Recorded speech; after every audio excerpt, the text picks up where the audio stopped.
First of all, I have to tell you how proud I am of you today.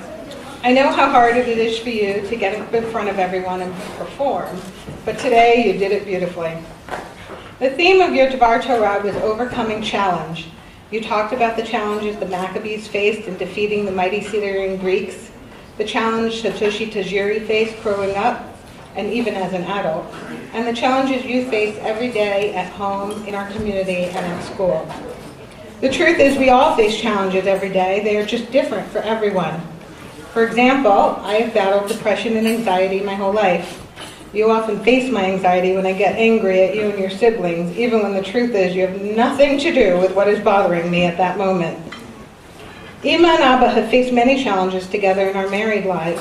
When we got married, I was in graduate school, and since I never planned to be a mostly stay-at-home mom, I told Abba that I wanted to work for a couple years before having children. We didn't know at that time that I had a hormonal condition that would make it difficult for me to get and stay pregnant. So becoming parents was delayed by a couple of years, but we couldn't have been happier when you came and made us a family. We called you our miracle. The weekend you arrived was emotional for us, as we had just lost a dear friend in a car accident. But as they say, with sorrow comes joy. For us, that joy was you. You were a very happy baby and a delight to be with, especially once we got you the medicine you needed to help with your silent reflux. Of course, we couldn't predict that no one would follow so soon, and you didn't make it easy. You see, you followed in the Kiel tradition of walking late. As a result, I spent my pregnancy carrying you on the outside while carrying Noam inside.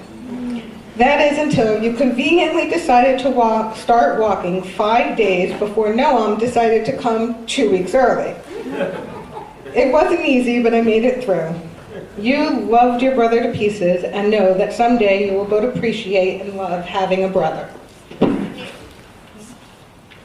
The hardest thing about being a parent is the fact that there is no manual. Unlike learning something new in school where you have a teacher, textbooks, reference books, the internet, and more, parenting has to be learned on the job. To make it even harder, every child is different. They each have their own quirks and needs. As parents, we don't always know the right thing to do. We don't always know when things aren't quite normal, and we certainly have many occasions to make mistakes. It is a huge challenge to be a parent, but even more so when your child has special needs. The journey you have taken us on has been challenging, at times so challenging that even the idea of standing here today as you become a bar mitzvah was not even on our radar. But we have grown and learned together with the help of the Newmark School and Dr. Asher.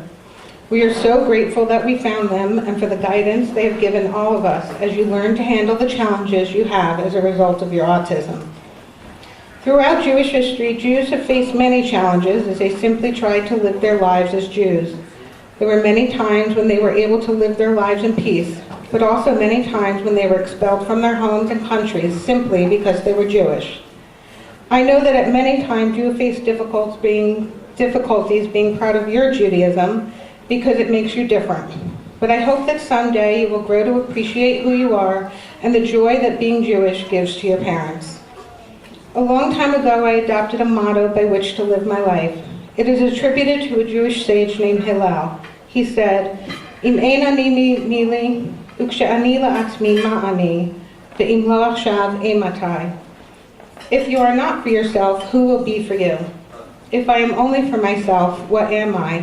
If not now, when? I hope you can learn from Hillel's words as I have. Every day I try to find ways to help others, but at the same time make sure that I don't forget to take care of my own needs too. If anything, it is harder for me to remember to take care of myself than it is to worry about others. Avi, one thing they are always trying to teach you in school is to think about others before acting. They teach you to take a breath and decide if the action you are about to take is the best option in any given situation. The time to do that is every time, and not just the next time. I know that this is a challenge for you every day, but as you said in your Dvar Torah, Ima, Abba, Noam, Shana, your grandparents, your family, your friends, and your whole community will always be there for helping you along the way. The phrase I quoted from Hillel comes from a book called Pirkei Avot, Ethics of the Fathers, a book filled with little bits of wisdom that provide a great blueprint by which to bring out the best in all of us. Another bit of wisdom, this one from Rabbi Tarfon, says, Hayom hasar v'hamalacha merubah, v'hapoalim atzelim, v'hasachar harbeh. The day is short and the task is great, and the workers are lazy do-nothings, and the reward is great. Avi, life is short, and at times it is very challenging for all of us. It is very easy to just be lazy and do nothing, but the reward for not being that way is so much greater. Abba and I hope you will learn from Sakoshi Tajiri and not hide behind your limitations, because if you seize every moment, if you continue to learn about yourself and the world, and work hard to find your niche, you can be successful in anything you want to do. Mazel tov, Avi. We can't wait to see what the future will bring.